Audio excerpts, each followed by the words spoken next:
This lecture deals with the civil rights movement that we kind of left off with in our 1950s unit, and this kind of discusses how it transforms during the 1960s. So one of the main events in the 1960s with the civil rights movement is in Greensboro, North Carolina. We have a major sit-in at Woolworth's lunch counter. So it's a department store that served lunch in one of the areas, and it was segregated. African Americans could not sit at the lunch counter. So the sit-in, is one of these Jim Crow law reactions where they're trying to force people to serve them. So what you notice in this picture is obviously it's mostly white people who are protesting the sit-in, but it's only one African-American young woman. You can see the young man to her left, or on the left side of the picture, is covered in stuff. And that's what they would do to kind of scare the protesters. They throw soda at them or whatever, trying to get them to leave. But you're noticing it's not just African-Americans who are fighting for the civil rights movement, and that's why in the 1960s they do get some major legislative wins. So Martin Luther King Jr., we kind of left off. He kind of starts in the 1950s with the Montgomery bus boycott, and he starts pushing for more integration. He is arrested from a peaceful protest in Birmingham, Alabama. And while in jail, he constructs this letter from a Birmingham jail, which is not greatly named, but it is a massive piece of writing for his movement. So in it, he justifies civil disobedience by saying without forceful action, true civil rights would never be achieved. So we need direct action that is justified in the face of unjust law. So he's basically saying, even though we have laws, they may be unjust, and we may need to break those laws in order to get them changed. So most people think of Martin Luther King Jr. as relatively the softer side of the civil rights movement. He is pushing for people to break laws.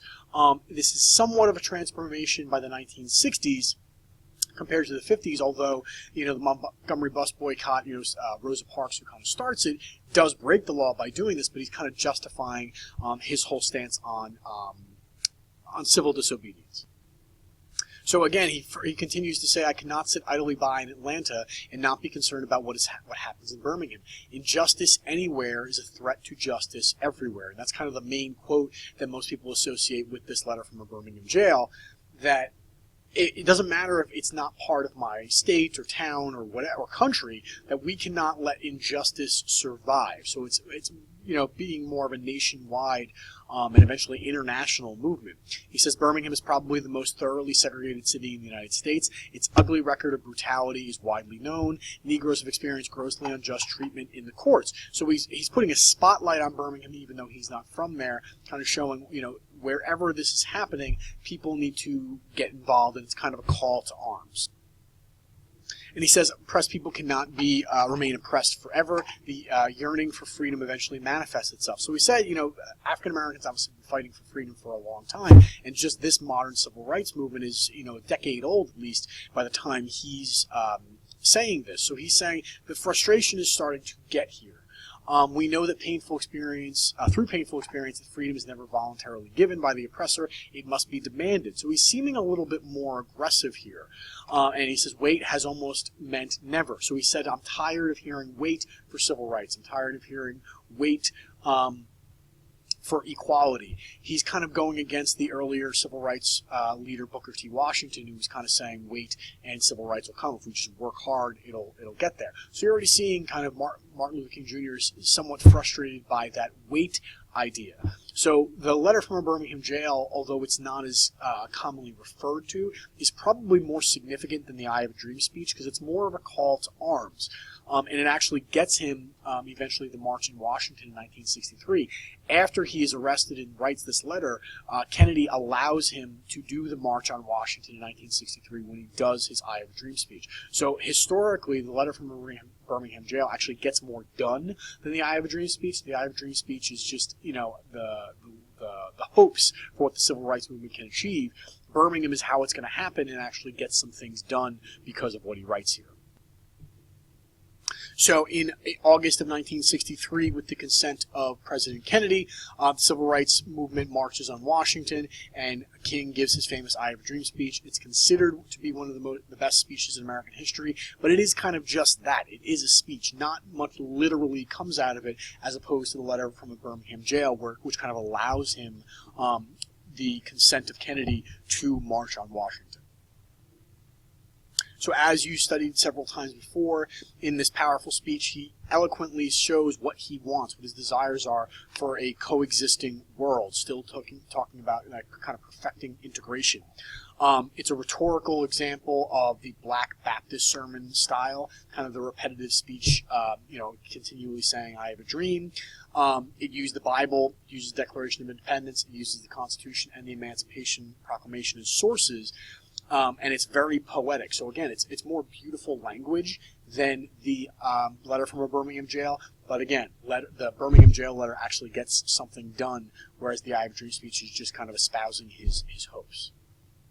So just kind of some comparison for what the civil rights movement has already done. This is a map of the former Confederacy showing how many people of voting age, African Americans, are actually registered to vote. So this is in 1940. So the majority of the South is less than even 1%. So none of them even eclipse 10% in 1940.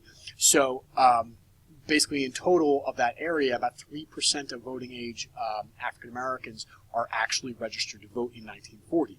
That is going to change slightly as we get to 1960, and it's going to change more massively as Lyndon Johnson, we have the Freedom Summer in 1960 where people are registered to vote. We have, Johnson's Civil Rights Act of 1964 and eventually the Voting Rights Act of 1965, and you're going to see kind of explosions in African Americans practicing the right to vote. So for some synthesis, you can kind of compare this to radical Reconstruction in the Civil War, when the military's in the former Confederacy ensuring African Americans their guaranteed right to vote in the 15th Amendment, and you see African Americans voting much more. So it's not that they don't want to vote, it's that whether it's the KKK or whatever thing is attempting to stop them from voting, whether legal or illegal, is going to start to break down in this newer civil rights era of the 1950s and 60s.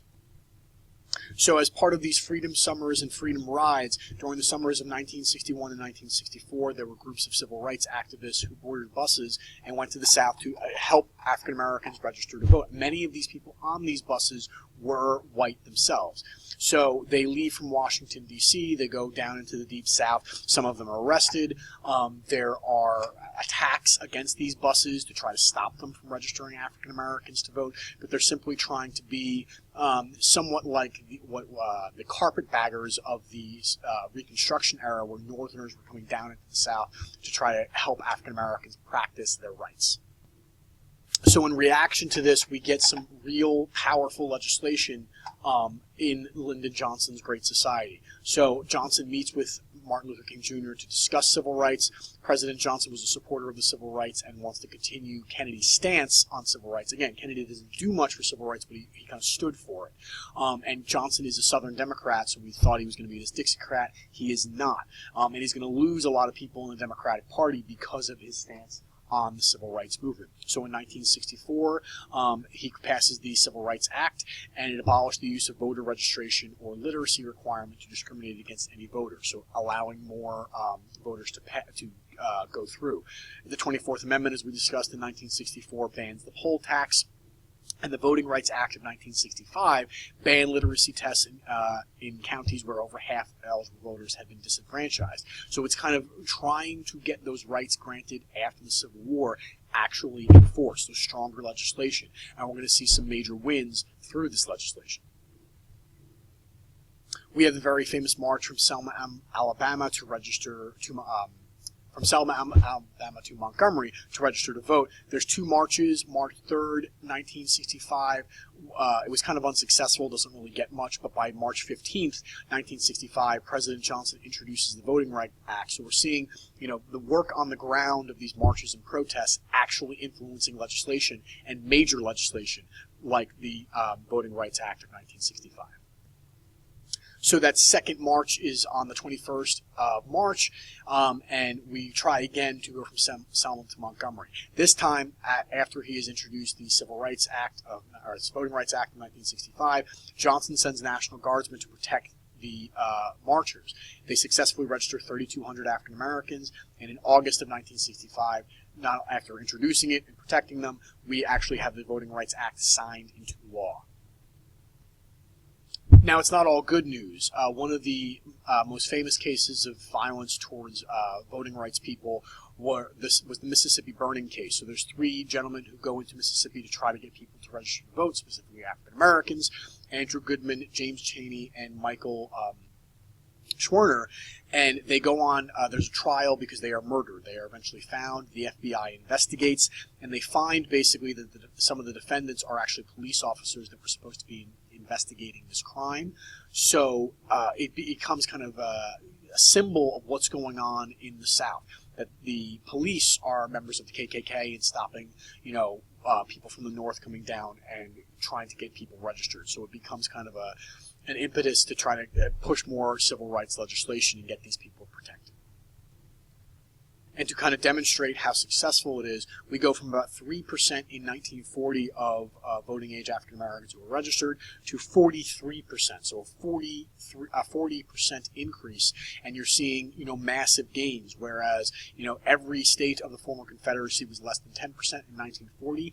Now we're seeing states that have close to 70% of African Americans registered to vote. Mississippi, we just talked about Mississippi burning, is still on the low end, but we have places like Florida, Texas, and Tennessee that have massive, massive gains. So it's not, the fight isn't over, but it is a massive win during this period of the civil rights movement. Unfortunately, just because they're getting legislation, people to have access to voting and registered to vote, doesn't mean we actually see change necessarily on the ground or in society, and that's going to cause some changes in the later on 60s civil rights movement.